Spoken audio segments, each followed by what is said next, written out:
Now we'll talk about unit attributes. Attributes are additional subtypes beyond the unit's listed type of squad, elite, or warlord that units can be associated with.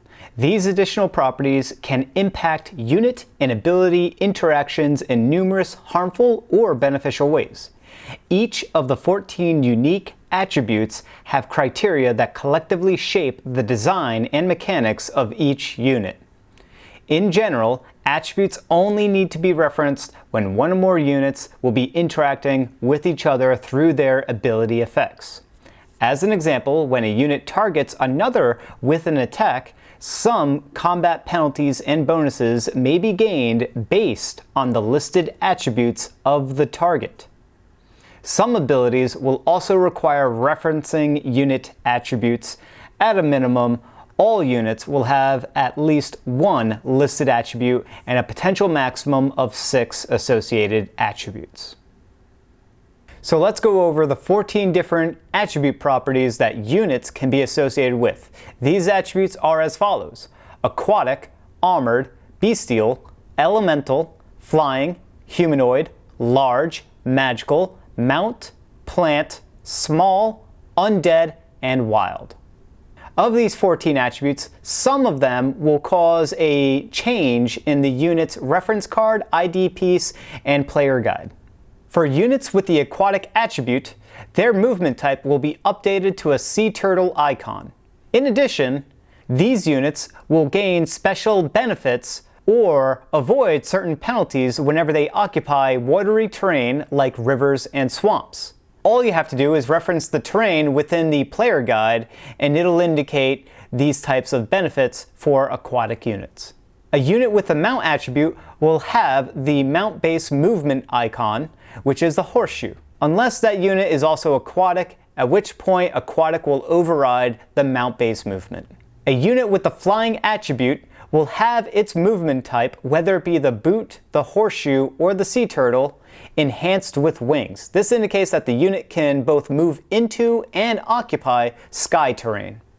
Units with the plant attribute will gain some benefit while occupying forest terrain. The forest terrain itself will indicate what that benefit is.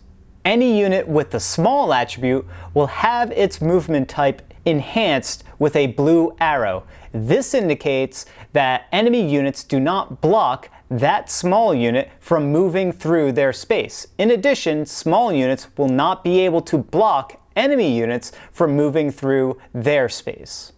Any unit with the undead attribute will have purple health icons instead of the typical red.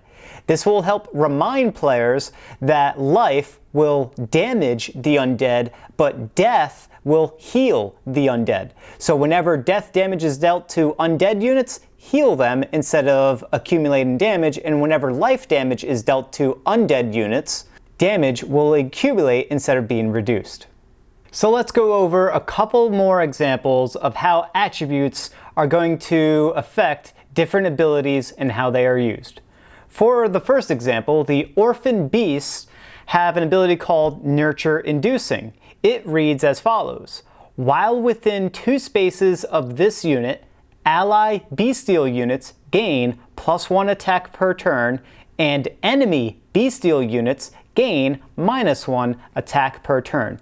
This means that any ally units that have the bestial attribute will gain a beneficial effect of +1 attack per turn if they are within 2 spaces of the orphan beasts.